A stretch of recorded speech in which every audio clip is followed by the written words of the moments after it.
Afternoon, Cherries fans, and welcome to this Back and Net special, a reaction to the 4-2 win against Reading at Dean Court on Saturday. To do this, I welcome another former Reading player, someone who also played for Leeds, Doncaster and Blackpool, whilst also playing north of the border.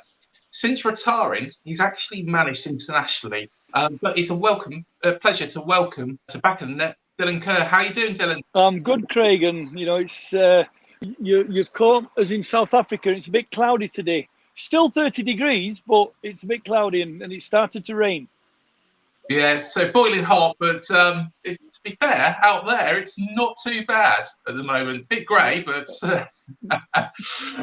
so before we begin, I just wanted to bring something back from my past and a bit of a memory. You're actually the first player that I actually met. So there was a little barn next to Elm Park called Raw's Rendezvous. You probably remember it. Very well. At the time, I actually ventured out with Programming So and got you to sign that. And we had a really good conversation about football and the game that day. From Twitter, of course, I've seen you talk to fans of many teams. Do you feel that's something that's missing at the moment, Dylan? Yeah, I do, because I think from when I played, and as well now as I'm coaching over here in Africa, I've got a responsibility as a football fan to engage with local people, with people all over the world. And I think now football players, a lot of these Premiership stars, Championship legends that are playing now, they've got social media, but they don't interact with fans now. It's all about me. It's what I'm doing, and they don't interact with fans, and it's changed. And I think I always gave a lot of time, even like I said with you when I was at Reading, to spend time with the fans and be engaged with them, because at the end of the day, they're the ones that's paying your wages, because they not now, because obviously they're not allowed to watch the games, but the supporters are the backbone of any football club, and I've always felt important to keep in dialogue with supporters, good, bad, some indifferent, some are very, very rude, and you just interact with them, and they respect that, and they like it as well, Yeah, most definitely. It makes people's day, especially the younger fans as well. And that's something that we've always had at Bournemouth, at Reading back in the day as well. It was great to speak to you and actually get your perspective as well, growing up, being a massive football fan. What sort of memories do you have of playing against Bournemouth during your career? Well, I mean, obviously we won the league the previous week when we got promoted, and we were champions. So we went to Bournemouth, and I remember Jimmy Quinn. He wanted to win that game so much, and obviously we'd won the league, and we wanted to finish on a high. And I actually we lost 2-1, and I actually gave the ball away for the winning goal. And I remember in the dressing room, Jimmy Quinn wanted to absolutely beat the living daylights out of me, because it kind of spoilt the day for him. And I remember going back on the bus, we were all celebrating. Obviously, we'd won the league and we'd become champions before that Bournemouth game. But I remember Quinn was so angry, and I don't think he's ever forgiven me for that, because, like I said, he wanted to finish that game off, the season off, as he did, top scorer, the best striker in the league, that year, probably in all the leagues, and playing against Bournemouth that last game of the season, we all wanted to go out with a win, but we lost the game 2-1, and Quinny was raging at me. I honestly thought he was going to punish me. But if you can imagine, I was actually at the game Bournemouth versus Leeds when Leeds got promoted in 89-90. I was there. I was always in the squad. You remember in them days there were only 2 substitutes. And I was always unlucky. I was the 14th man, but I would go down there, and my job was to, my job actually was to warm the goalkeepers up. So I was on the pitch that day. I mean, it's a blistering hot day. It was absolutely, I mean, it was fantastic. The Leeds fans came in the thousands. Yes, there was a bit of trouble, but, back in the day, that was football. I don't think it was as bad as what everybody meant it out to be. But, I can remember the Bournemouth players and the Bournemouth staff were absolutely fantastic that day when Leeds got promoted, because it basically Leeds United took over that ground, and it was a great occasion. So I've had good memories when I played against Bournemouth. Fantastic. And you mentioned there about Jimmy Quinn. What's your relationship been with him like since? Because of course that the following season he was appointed manager alongside Mick Goodin at Reading. What's your relationship been like with him since then? Well, that first season was brilliant because he was a player, and then he moved up to management, and I wouldn't say it was the best relationship when he was manager, because we didn't get on. I didn't agree with him, and that was probably I was a petulant young player that kind of thought he knew it all, and the success we'd had the previous year under Mark McGee. I didn't really think that we were going to do well with the management of Jimmy Quinn and Mick Goodin, and at the time when I look back, I mean, I never forgave him for giving my free transfer, they released me when I had a serious injury playing for Reading. One of the things that really upset me was when I came off the bench against Norwich City and I scored. We were winning 3-2. I came off the bench, scored the third goal, and then we had not been seen eye to eye with them. Players fall out with managers, and you're trying to do the best for them. And the following game we played against, I think it's Tranmere. We played against, and I had a serious injury, and I got on. I played with Gary Megson at Sheffield Wednesday when I was an apprentice professional, and I had a good relationship with Mego, and he was the Norwich manager, and I was sat on the bench getting treatment, getting ice after that. I did the splits basically and ruptured all my hamstring.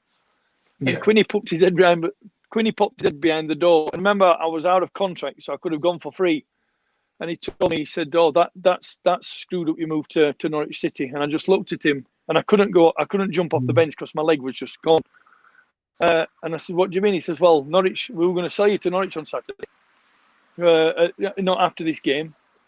And it took me a long time to actually speak to Mickey Goodin and Jimmy Quinn, but watching the bridge, I speak to Quinny on Facebook quite a lot. Obviously I speak to Mickey Goodin, with the Reading contact, and I've seen him a couple of times. So yeah, it took a long time for me to forgive him, and I'll never forget it. That's a different thing. I'll never forget it. But I wanted to do my best for them, but we just didn't see eye to eye, and I'm very argumentative when somebody criticizes me, and I like to stick up for myself, and I still do to this day. And which if I could go into it, something happened in South Africa recently, but you live and learn, and so I've got utmost respect for them both as players. I knew Mickey Goodin in the 80s when he was at Rotherham United, and Quinny. To play with Jimmy Quinn was just a dream. Just put it in the box and Quinny would score. And he did that wherever he went. And of course, Jimmy Quinn managed at Cherries for a period of time as well, back in 2008. 2007, 2008. Was you surprised that it didn't work out for him at Bournemouth? Yeah, because look, it didn't work at Reading for him for obvious reasons, and I think it was his first management job, and the way that you do management is you got to make sure you look after your players first and foremost. Yeah. And I think when he got an opportunity at Bournemouth, I think he may look back and say, what an opportunity I had, what a chance I had. Some coaches can coach, some coaches can manage, having that balance is the key to it. You get your best out of your players by managing them the correct way, and as a coach, you get the best out of the players by coaching them the way that you believe in, or how you believe in. And if you look at all the top coaches, and this is where I like to think that I've learned from the best coaches. From the Howard Wilkinsons, the Mark McGee's, Bobby Williamson up at in Celtic, Billy Bremner when I was at Doncaster, Billy Ayre, God rest his soul, that when I was at Blackpool. You learn and you take a little bit from them. I'll be honest, as a coach, I did my first license at 18 in South Africa. I did my prelim and I passed it at 18. And I coached the likes of Mark Fish, Lucas Radebe, Phil Masinga, when they were young kids. And I was 18, they were like 14, 15. And I got the bug because of Howard Wilkinson. And he's been a great mentor to me, him and Michael Hennigan, the assistant. And I would say 80% of my management style comes to what I learned from him. Be direct with players, speak face to face, don't talk behind the back, tell them who's boss, and you get the respect from that. And other things from other coaches. Like now, I'm very good friends with Jose Mourinho, and we keep in contact via emails. Basically, because we both did our UEFA A license together back in 2001, and I'm Barry. Oh God, I can't remember. Barry Hunter's the chief scout at Liverpool. Obviously, Brendan Rodgers. So I keep in touch with a lot of people and updating myself every month and trying to get more knowledge, trying to find out what can I bring from European clubs. To South Africa and not change the South African way of playing, but try and add to it. And so far, it's worked. And I'm still learning. 54 years old next, and I'm still learning. But that's because it's what I've wanted to do since I retired. And you've been very successful. I know that you've been over to Vietnam as well as South Africa and Kenya as well. Do tell us a little more those experiences.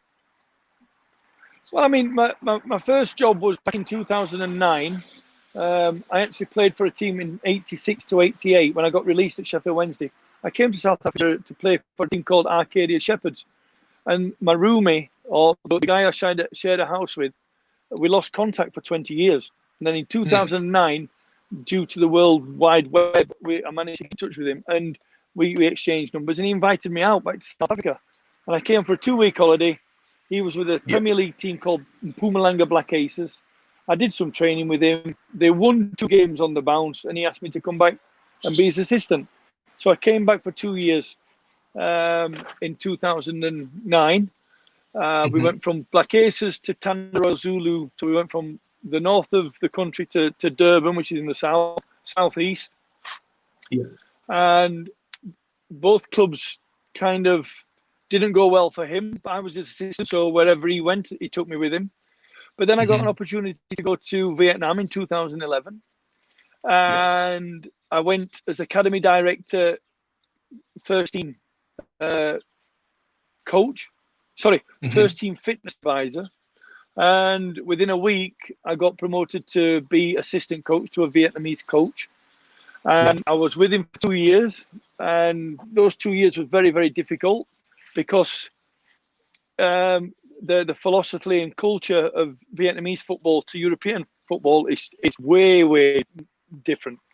And at the time, I was happy to work with him, but the club they fired him, and I'd left. I'd been offered a job in the Maldives, and when I got back to England, I was due to fly out to the Maldives, but my former club in Vietnam called me back and offered me the job head coach. And initially, I didn't want to take it, but then I took it. And if you can imagine, in the Vietnamese, it's called the V League, which is the Premier League. We had a team which were kind of like a League Two team, and we got to the equivalent of the FA Cup final in Vietnam, and they didn't think we'd get to the final, so they used our home ground as the cup final venue because they didn't expect us to get to the final. 6 games later, we were in the final and we won it. You know, and what happened then is that I got offered a job in Kenya, but I turned it down because I like Vietnam. But then the club system changed. They changed presidents every 2 or 3 years. New president comes in, they bring their own staff. And then I came back to the UK. I was with Mickey Whitlow, my former teammate at Leeds United. I came back and worked for Burton Albion as under-18 coach. Then I got offered a job in Tanzania in 2015. Tanzania, what a place. Honestly, the Sunday Park football fields have got better quality football fields than they have in Tanzania.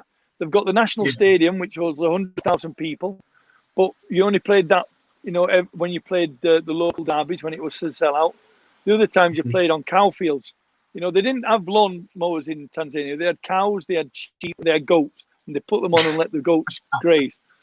And that went okay for 6 months, but again, you know, they didn't see eye to eye with my culture and my philosophy. Basically, they wanted to pick the team, and I said no. So we agreed to part ways. And it was funny because on the day that we mutually agreed to terminate the contract, my driver, who was like 2'3", he said to me, "Coach, give me a bag," because they gave me $10,000. They owed me $10,000 in salary, and they gave me it in cash. And my driver said, "Give me that bag, because if you go outside this door, you'll get stabbed or somebody will shoot you because they know you're coming out with the bag." So anyway, he took the bag. He went around the corner to the hotel, and I walked out the door, and there must have been 20 guys on motorbikes that were outside. And when they saw me walk out with that bag, they just drove off. So they were waiting for me. They'd been informed that I'd got 10,000 US in my bag. And because I walked out without a bag, obviously they couldn't do anything. And then I came back and I went to Chesterfield when I worked with their under-18s coach, as their under-18s coach. And then I got a job offer to go to Kenya. The job that I turned down in 2014, I'd been offered the job at Gor Mahia. And in 18 months, you know, we won 2 league championships. We qualified for CAF, which is the Champions League, which is the first time they've ever done that. We then played Everton at Goodison Park, which was a fantastic experience. And then in 2018, I got an offer from Black Leopards in South Africa, where I've just returned to now, this week. And the chairman gave me his blessing to leave. Went to Black Leopards. My mum was dying, so I left Black Leopards after 6 months, keeping them in the Premier League, which was they were bottom of the league when I joined. We finished fourth bottom when I left. We had the top league goal scorer. You know, he had 2 goals when I came. He had 15 goals when we finished. He won the Golden Boot. And my mum passed away last September. And then in Christmas, Boxing Day, I had got a phone call to come back to South Africa to coach for Baroka. Things went really, really well again. I kept them up with the bottom of the league again with 5 points. We finished with 29 points. We stayed in the league. And things didn't go well over the past 6 weeks. And I can't talk about that yet because it's with my lawyers. And I've just rejoined Black Leopards. Excellent. So, of course, you're a bit of a character, Dylan, off the pitch. What I'd like to ask you about is a recent situation that happened for Bournemouth and with a player called Ryan Fraser. He's now at Newcastle, but due to the COVID situation, his contract was running down and the season restarted after it had finished. He refused to sign a short-term extension with the club and therefore didn't play for Bournemouth, whereas others did. What would you have said to him if you was his teammate or manager? Okay, at the end of the day, I've got players here in South Africa that the chairman will get rid of them just like that, without no reason, you know, and it's accepted. It's accepted in South African football. that the chairman says he doesn't want you, they'll chase you. Whether you've got 1 year, 3 years of your contract, they'll just get rid of you and they'll just pay you maybe 3 months. But for him, if he's a good player, you've got to keep that player, and you've got to want to keep that player. Make sure that he's part of your setup. And if he is, then you've got to work hard to keep him there. You've got to keep him happy. You've got to keep players happy. I wasn't, and I'll go back to my thing at Reading. I wasn't happy at Reading when Mickey Goodin and Jimmy Quinn took over, because I didn't get their support. I felt that because I'm from Yorkshire, we don't like being told what to do. We don't like being told, if it's right, we accept it. If it's wrong, you have to fight back. And I didn't stop playing for Reading, even though they didn't like me. They only put me on for 20 minutes here. They dropped me for games, and I would never stop playing for the team. Whether I had disagreements, whether I have arguments with them, I was still there for the team, and that's what that's what the coach or the management at Bournemouth should have been doing for him. If it was important, keep him happy, keep him. So these mentalities, I'm going to play my best for the football team. I'm going to play the best for my football club, because if he's a good professional, doesn't matter how bad he is or what he's said, or if he's a good professional, he'll still give 150% when he puts on the jersey. And there was an article that, off the back of something Ryan Fraser said, that he wasn't playing to that 100%. And that was in the local newspaper. What would you have said if you was his teammate and he come out with that? Sorry, say that again. Sorry, it's getting hot now. So say that again. Sorry. So there was an article in the local newspaper, the Daily Echo here, and what he actually said was that he didn't give 110% to the side for a period of time. What would you have said if you was alongside him in that team? Well, you're only going to be successful if you got everybody on board, and either a good captain or a good teammate would actually bring it. You'd have to actually bring him on board, and not basically. If we, as a former player at Leeds United, if you weren't doing your job right, if you were laying the team down, you were laying the squad. Number one, you wouldn't play, but number two, you would get beat up by your fellow professionals. There's many a time, I played more reserve games than anybody because I couldn't get in the team. I couldn't get in the squad, and when I got in the squad and when I got in the team, I give the best I could. But remember, I had Tony DeRigo and Gary Speed on that left-hand side. Trying to get in them two positions was near impossible. One never got suspended and one never got, and they both never got injured. But you always had respect for everybody, because if you did something wrong, you were told once, and you would never do it again. And that's where his teammates, instead of being sympathetic with him, should have been telling him, listen, hey, don't let yourself down, but don't let your team down. And again, now in football, you don't get the same camaraderie that we had 10, 15, 20, 25 years ago. Thank you. You don't have that same camaraderie because everybody's under the microscope now. So everybody does things in the quiet. We had days out, nights out. We were in the nightclub every Tuesday night. We were in the nightclub every Saturday night together as a team. We didn't have selfies. Nobody was videoing us. We did everything together. We drank together. We ate together. We fought together, and we slept basically, as a unit together. And that's the success.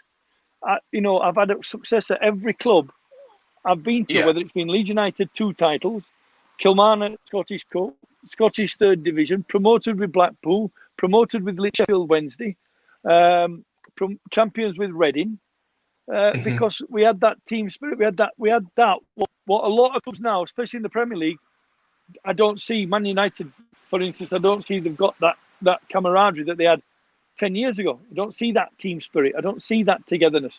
And I think that's what let Bournemouth down, I think, last year. And they struggled because they had that with Eddie. They had that togetherness and they got the results through it.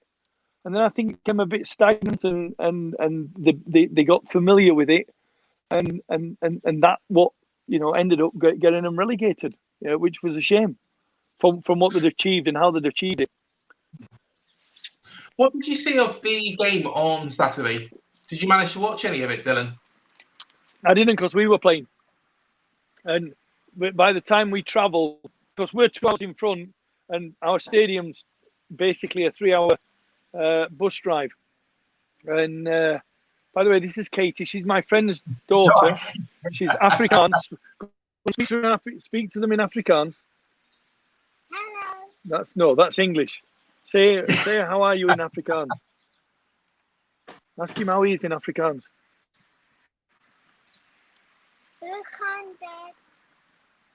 So she said, how are you in Afrikaans? Which is, say that again. Very well, thanks, Katie. So I never got a chance to see the game. Obviously, I read it on Twitter because Eddie Williams and a very good friend of mine, Paul Tanner, who's a Reading diehard. He always keeps me up to date. They had a good start, and now they've lost. I think they won 3 and lost 5. On the bounce, and it's quickly turned the other way. Everybody was cheering and shouting the praises the first 3 games. Now the diehards are being very critical. But if you lose, you're going to get criticised. But it's good to see that Bournemouth are actually picked up, because they, life back in the Championship, a new manager, new players. The pressure's on them to kind of bounce straight up to the Premier League, but that doesn't happen in football very often. But they've got to rebuild. They've lost some good players, they've sold good players, and finding that balance now in the Championship. It's all about winning your home games and getting 3 points away. If not, try and get a point here, there, and maybe lose 1 or 2. But I think both clubs are going to find it difficult in the Championship, especially with this COVID virus. With no supporters. Yes. Our home stadium in Toyando, where is like 7 hours from Johannesburg. Now, Kaiser Chiefs and Orlando Pirates are the biggest teams. When they play together, there's 90,000. When we play in our stadium, Black Leopards have always been in the bottom half of the table. They've struggled, but they've always sold out. They always get 15, 20,000 in their ground. On Saturday, they played with nothing, and honestly, they're so crazy. These fans, it's electric when they're in that stadium. But because they're not allowed to go there, there was no atmosphere, and you could see it affects the players, because them fans get behind the players. 100%. Win, lose or draw, they're 100% behind the players, and you could see the difference. And I think that's affecting the likes of Bournemouth, Reading, Leeds United, Man United, all the big clubs. I think they're all struggling with that. So, I hope Bournemouth, do well this year. I hope they can challenge, for minimum playoffs, because they've got a good squad and they've got good players and they've got a good manager. He's taken over from I thought Eddie Howe might have had a chance at a bigger job because of what he's done, and I followed a few training sessions from the LMA. Which I've introduced into South Africa, which is very good, really, and it's easy, it's understandable, and the players enjoy it. And like I said, I've not met Eddie, I've not spoken to Eddie, but I respect him as a coach, because he's done what I've never been able to do, coaching England, but he's done even more. He got them right to the top, and had a lot of success. And of course, one of the things that I wanted to bring up with you, and you did touch on it very briefly, was when you was at Arcadia Shepherds, and there was quite an interesting story that I saw on one of the articles about a bit of a induction ritual. Like every club's got them, so singing on chairs and things like that. What was your induction ritual at Arcadia? Them old style baths, the deep baths that you used to have in the dressing rooms. Well, they had one, and they stripped me naked, and I was only allowed to wear my football boots in the bath. So I'm making, and remember, I played for a white team, and we had one Indian goalkeeper, and we had one black player, right? And we weren't allowed. Our stadium was right in the city centre of Pretoria, but they weren't allowed to play there because we got one coloured, got one black player. Plus, when Kaiser Chiefs came there one weekend, they trashed the stadium and trashed all the shops. So the council said no more games. So we had to go into the township. But we still trained there. We still trained in the city, in the stadium. And there I am, 18 years old, just been in the country 6 days. And they tell me to stand in this bath with a pair of football boots on. And in comes this guy with 3 chickens, lobs their heads off, throws them in the bath. And obviously chickens with no heads, they're running around. And I'm just having to stand there. And I'm getting covered in blood. But the blood had to get on my boots. So I couldn't move. I just had to make sure that this blood got on my boots. We played in the quarter-final of a competition called the BP Top 8. Right? Don't be doing chickens. They'll all be laughing at you. This is going in England. You're on live TV in England. So they'll think you're a lunatic. So it got on my boots. And we played in the quarter-finals. We were 2-0 down at half-time. Their witch doctor, their Muti man, it's called Muti or Juju. Their Muti man came on half time and he went absolutely crazy. He was spraying all sorts of stuff. It was like a squeezy bottle and he was spraying it everywhere. We lost 3-2. I scored 2. I scored the second and third winning goal and we won. So obviously it worked for me, but the poor Muti man, after the game, about 5,000 fans chased him. He ran for his life because if they'd have caught him, they'd have killed him. He ran for his life. So we got to the semi-final. Then we got to the final. We won the final, and I'd only been there, like I said, 6 days. So within a month, I'd played 3 games and won a cup final, which was fantastic. But on Thursday, we had a Muti man come from Ladysmith and he left his house at 4 a.m. in the morning and arrived at training at 12 o'clock in the afternoon. And we all had to strip naked. We all had to take a shower. Then we all had to kneel down in the shower. And we got thrown. I mean, I don't know what it were. Believe me, I don't want to know what it were. But we had to pray. We had to pray. And he closed his eyes and he threw all this stuff on you. And to bring us good luck. And we won the game 1-0. So Wednesday, we'll probably be doing the same again. We'll be bathing in some. So imagine I'm with the black team now. So there's only me. There's me and the physio, 2 white people there, are kneeling down next to each other, bollock naked, and we have to close our eyes, say a prayer, and we get thrown all this whatever. I don't want to know what it is. But it didn't smell nice, and you weren't allowed to bath or shower till the next day. So some people believe it.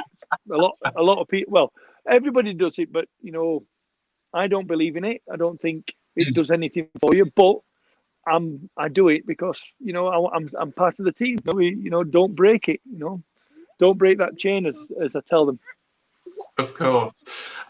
Finally, as we saw at the weekend, both Reading and Bournemouth look strong teams. Do you expect them to both be at the top end of the Championship at the end of the season, Dylan? I think both teams have got to be winning the home games. I think teams come down to Bournemouth. We used to go down when we used to go down to Bournemouth. It was always a night out. We played the game and then we were in the nightclubs. And now that's gone now. So teams come down to Bournemouth. They're trying not to get beat by Bournemouth, so they make it difficult. They'll be defensive and they'll go on. They'll play counter-attacking football. So if they can make their home ground a fortress and win as many games as they can, they will be knocking on the door. And if they can get in the playoffs, they've always got a chance of qualifying. In third place in the playoff place. Reading, I don't know. They started well, and it's kind of everybody was happy. Now it's gone the other way. So the next 2 or 3 games are going to be very important for both clubs. Because after Christmas is when you start to push for for the playoff places to get into the top 6. So it's important that they win the Christmas period, get through January, February, and then Easter period. That's when you'll know if they're going to be serious title contenders or be playoff hopefuls. And hopefully they'll be in the top 3, top 4. Both teams will be in the top 3 or top 4 when it comes to the Easter program, because that's when results count after Easter. Fingers crossed. The ideal season for me is for both clubs to go up automatically. Being from Reading and living down in Bournemouth since 2008, when Bournemouth were on minus 17 points. So that is my ideal season. Hopefully, fingers crossed. What would your top 3 predictions be?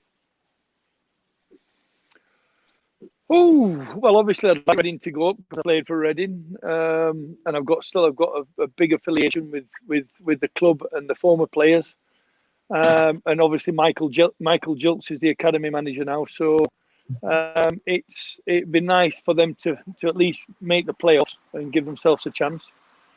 My home team's Barnsley, so you want your home team obviously to stay in the Championship, like they did last year by the skin of the teeth. Who would have thought Bournemouth would have lost the last 2 games? And I think from experience, when Reading should have got promoted that year into the Premier League, when they only had 1 team up, 1 team down, and we ended up in the playoffs against Bolton Wanderers. So you with football the way it is at the moment, everybody's got a chance. Nobody's favourites, nobody's title contenders, nobody's relegation favourites. But clubs like Bournemouth and like Reading, they've got to set themselves a target every month of how many games they can win, how many points they're going to lose, and try and say, well, hang on, we can at least get a point here, we can get a point there, but we want 3 points at home. We want 3 points at home. Oh, and this is now Riley. She's 1 year old. And this is Katie's sister. Riley. Right. See, I love kids. I can't have kids. I've never wanted kids. I can't have kids, but I love kids, don't I? And these drive me crazy, especially that one. But this is Riley, bless. So yeah. To be fair, I wouldn't want to pick 3 teams out. I wouldn't want to pick 3 teams because of the way that the football is and the way that the world of football is. It's very difficult to. Sheffield Wednesday have got half the points back. They need to start pushing. Derby County are rooted at the bottom of the league. Who'd have thought that? Will Wayne Rooney be given, the opportunity to be a manager and be a coach? Nottingham Forest have made a change. They'll be pushing. Brentford again, new stadia. The same. They've lost a couple of players though, good players. Can they push? So I think it's whoever's got a good position, whoever's in the top 6 places over Christmas, and come New Year, I think they'll be the ones that'll be challenging. Yeah. Well, thank you so much for joining us today on Back of the Net, Dylan. It's been an absolute pleasure to speak to you. No, it's my pleasure. I'm sorry I missed it the other day, but I'll talk football till the cows come home. These 2 takeaways haven't messed it up. But like I said, anytime you want to have a chat, anytime you want to, speak about the things that have happened in my football life. I've got some very, very good stories that'll make you laugh. Some will make you cry. Some will make you go, "Ooh, you actually did it. You actually have eaten a bull's eyeball. You've actually eaten a snake's heart while it's still beating. You've actually eaten a budgie which was just bait, and you just bite into it, but you can't eat its beak and its claws are the only things you can't eat, but you just eat. I've eaten some wonderful weird things, and maybe the people will enjoy it. And it's like I say, it's good to talk about football. It's good to talk with a football fan, who's lived in Reading and now loves his Bournemouth. You know? Yeah, fantastic. Well, yeah, we'll have to get you back on towards the end of the season again, Dylan, if you're up for it. Yeah. Be really good. Yeah, no, definitely. I won't have these two pains with me next time. No, they're good kids. They're good kids. No, it's been a pleasure, Dylan. Thank you so much. All right, Craig. Listen, I hope it's gone okay. I hope the interview went well and you enjoyed it. And say bye-bye, Riley. Bye-bye. Bye-bye. Say bye-bye. What's Cheers. Craig, tell her tut sense is goodbye in Afrikaans. Bye. See you, Craig. Thank you, eh? Take care, Dylan. Take care. Bye-bye. Bye-bye. Bye-bye. Cheers, bud. Thank you. But later on this afternoon, we'll have our opposition preview ahead of Nottingham Forest. And remember, on Wednesday, we've got our interview with Kevin Bond. And join us for the reaction after Forest in the free-for-all and TG's player ratings. Until then, up the cherries and see you in the next video.